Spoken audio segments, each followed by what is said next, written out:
I'm Julie. And I'm Dez. And we're the Gals. Real life, real talk from real women. So grab your coffee and let's chat. Good evening. This is the Gals Podcast. And it's in the evening today. We did that in sync there. We didn't mean to. It just kind of came out. Yeah. This week has been hectic. It was Christmas week. Yeah. So Merry Christmas to everybody. I know we haven't put out a podcast in a few weeks, but we have good excuses. Yes, we do. And we'll say like Happy Hanukkah and Happy Kwanzaa and all the things in between. And Happy Holidays, which is not my favorite, but happy. Because it's really the Christmas season. It is. You know. It is. And that's what we celebrate. We got to acknowledge the other peeps, too. So anyway, what are you drinking on this evening? Well, ironically, so I really don't drink soda because you don't. I've never seen you drink a soda. I know. Orange juice. I love orange juice. Today was a letdown, but that's another story for another time. Yeah. I went into the fridge to get Dez a water, and I was like, oh, there's some cold Coca-Colas in there. So, yeah, I got me one of those. I'll probably have like a half of a can, and that's how I am. And that will be good for me for like a year. Yeah. And you put your year quota in there. Yeah, for like a year. And, I'll see you next year, Coke, after today. Yeah, it's not very good for you, but once in a while, it quenches your thirst in a different way. It has cute polar bears on it. I've got water tonight. Yeah. I wish I had a seltzer water, truthfully. Oh, yeah. Like, if I had to choose between one or the other, it would have been that. So how was your Christmas? It was good. Family, Yeah. Normal crazy, but altogether good. It's funny how the Christmas season is always crazy and everybody's crazy. Honestly, it's just like... It shouldn't be. Like a snowball effect. Yeah, I think everybody just financially and... Everyone's strapped. Is stressed and strapped. And not just financially, but like with time. Yeah. Like I think we experienced it a lot. We, as singers, were stretched extremely thin, and we had to do a million things at once, and we both were involved in a bunch of different things and learning songs and trying to remember lyrics and everything that comes in between. We were dead. Yeah, and we actually had to memorize certain lyrics, and that wasn't fun. I am grateful that song is over. Yeah.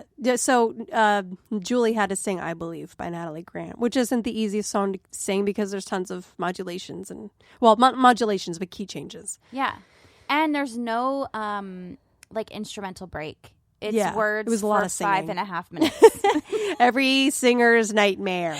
Just 5.5 minutes straight of words that, I will say this, do not repeat. No, they're just all different. It was like telling a story the whole time, so it was really, really tough. So you singers and worship leaders, you know what we're talking about. You feel the struggle. But we made it.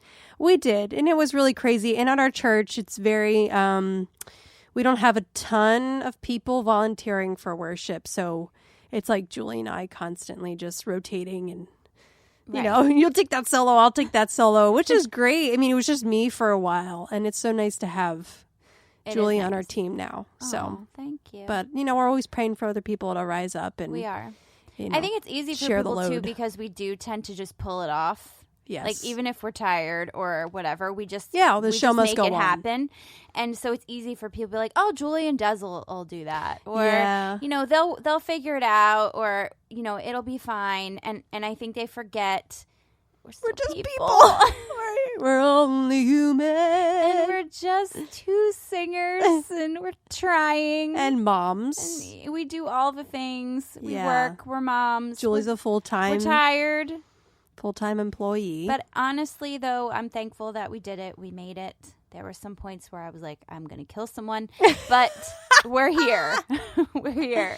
So we had a huge Christmas production at our church, and there was live sheep, which I didn't know about, and Julie didn't know about till today. If someone would have told me about the live sheep, I would have been right there with the little sheep. I know. No one told me. No one told me. I had no idea. I don't even know how I missed the live sheep. We were backstage the whole time. I want to know how they got them in, how they got them out. Because I never saw them. No, and neither I was did backstage. Like how they get in. Ghost sheep. Seriously. Just sitting there. I don't know why nobody told. And that's been the whole phrase for this whole season is, why didn't anybody tell me? I feel that has been the last month. We're constantly like, wait, why didn't anybody tell us that? Or wait, what happened? Yeah. Or what are we supposed to do? Oh, we're doing that now? Yes. It's the never ending, we did not get the memo. It can't be just our church, though. It has to be other churches, too, I think everybody hope. was chaotic. Yeah. Our church is fairly big for our area. We're in South Jersey, so... and we're short on the staff, so it definitely, things get lost in space there. Yeah. But was there any, like, favorite Christmas memory for this season for you, Julie? Well, aside from feeling chaotic, I really did love the Christmas Eve service. Yeah. Because I hadn't sang any Christmas songs or led worship for Christmas in a long time. And so it was just... to me, very special. I always think singing for Christmas services is just something that has a weight to it. Like, it's just a powerful time to be able to lead worship and to sing and glorify Jesus and talk to people about his birth. And so I really cherish like those times of being able to sing together, just because it's, you know, it's so important. Even though like prior I was in breakdown mode, and then afterwards in breakdown mode, but that little moment of like just peacefulness was great. As far as family, it was great. It was the usual. Yeah. Just like, everybody was all together. It was fun. You do like a brunch, or you didn't do that this year? This year we did it a little bit differently, but it was good. Still good. Yeah, still awesome. Great family. A lot of gluten-free cookies I consumed. Awesome. And that was glorious. I'm sure it in was. and of itself. Yeah, I've had a lot of gluten-free products, and they're actually pretty good. I got my mom an espresso machine. Oh, cool. And I taught her how to make espresso. Was it good? Yes. And I brought my milk frother over. Like, it was the whole thing. We took it to that level. Speaking of gifts, what was your favorite gift that you got? Oh. Or a few? I got a few really good books that I really wanted. And so I'm excited to read them. A couple really great books. And it was hard. Brock got me this really fuzzy coat that I wanted. It was on my list. I love fun things like that. So that was great. And my grandmom got me a necklace. And my parents got me this really cool capo that goes on the guitar. Nice. That is not your average capo. I saw you playing with that on Instagram was really cool. stories. It like goes up and down really easily. And I would like to see that, actually. I will show it to you. Yeah. It's really cool. And you can tell it's like, I was telling them, it looks like a Shark Tank type of a thing. Like a cool invention. It's just a guy that felt like the capo didn't work for him the way that it was, and so he reinvented the wheel with it. Nice. And it is so easy to use. Oh, cool. I would love that. Yeah, I'm gonna bring it over and you can try it. What's it called? Besides capo, does it have a brand name? It's his name. It's this guy's name, and then the capo. So I will send you a video, because he does a whole little video about how it works, and it's awesome. So that was a great gift. And I have a wall hanging coming my way. It was coming from China or Korea, so it is on its way here, my mom said. So I got a picture of it in a little What's package. A wall hanging? Like a little macrame, like pretty macrame. wall. What the heck does that mean? I'm gonna pull a picture of it. I love it. You're like, Julie knows like all of these. We were at a gig.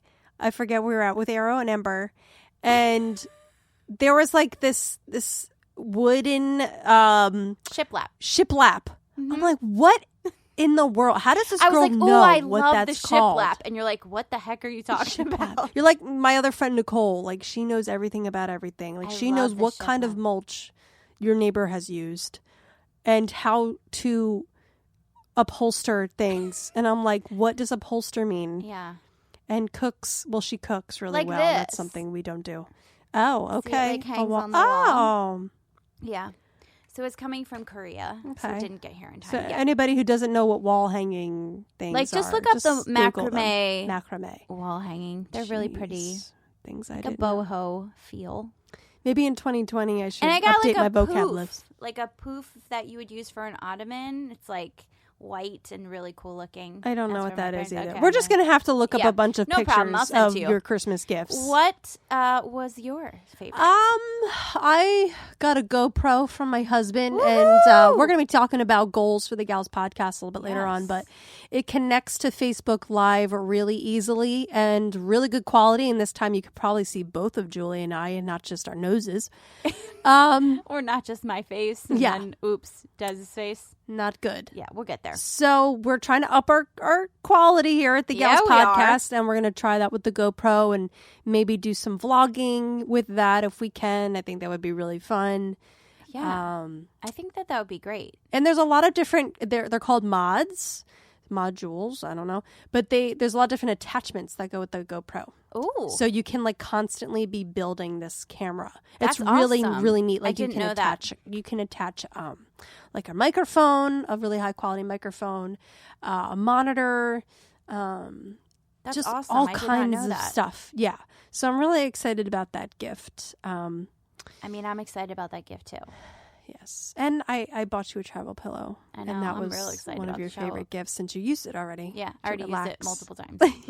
It's a leopard print travel It pillow is. that she's going to use when she goes on her long flight to Georgia I'm gonna have a next layover. month. January what? January 27th I leave and I come back late on the 30th. And it will be a retreat. Short. Yeah, it will be a retreat with all of the cool kids, as they say. Paul Baloche, however you want to say his last name. I like to say it both ways, just cover it. Carrie Job, Meredith Andrews, Todd Fields, Paul Barrett, Kim Walker-Smith, who's my mentor. So it will be a time to be with not just them, but with the group that I have been in school, quote-unquote school, with for the last 2 semesters. So I will meet my first group and I'll meet my second group, and it will all come together for those that are coming to the retreat. So I'm excited. I just need to get there. And then traveling is always fun. Yeah. Yeah, I'm not good with the traveling. Is it just the plane ride, or is it just the whole experience? Yeah, I mean, I'm not good at the plane ride. That's a major issue for me.